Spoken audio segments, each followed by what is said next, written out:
বাবায় জামা গায়ে দিয়া বাজারে রওনা। ছোট বাচ্চা কাব্বু আমিও বাজারে যাবো।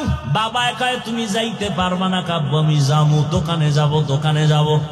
বাবায় নতুন জামা পইরা দোকানে রওনা। ইস্তারি করা জামাটা পরলো, সাদা, আতর মাতর লাগাইলো।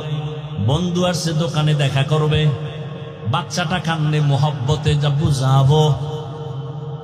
যখন বাবায় নিবেই না, বাচ্চা মোহব্বতের অবস্থায় এক পর্যায়ে গিয়া মাটিতে গড়ায় কান্না করে, ময়লা লাগাইলো। বাচ্চার কান্না দেইখা বাবার অন্তরে মায়া কমলো না বাড়লো।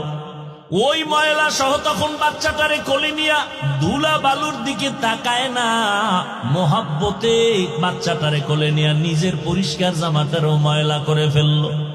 মোহাব্বত আর কান্না বড় সম্পদ। এটা কান্না, বাচ্চা কানলে যদি মা বাবার সব মোহাব্বত বাড়ে।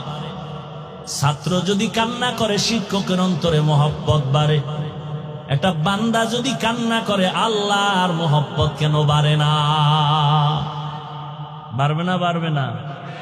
কিন্তু কান্না আসে না কেন? কপাল তোমার খারাপ, গুনার কারণে দিলটা পাথর।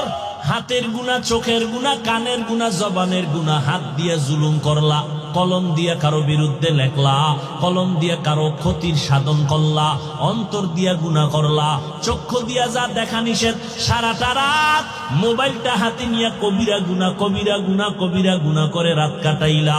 চোখের গুনাহ, কানের মধ্যে হেডফোন লাগায় গান শুনলা, কানের গুনাহ, জবানের গুনাহ, গীবত করলা, গালাগালি করলা, সমালোচনা করলা, জবানের গুনাহ। এই গুনাহ করতে করতে দিলটা পাথরের মতো শক্ত হয়ে গেল। এখন পাথর মাওলার ভয় কাঁদে, মানুষ আল্লাহর ভয় কাঁদে না।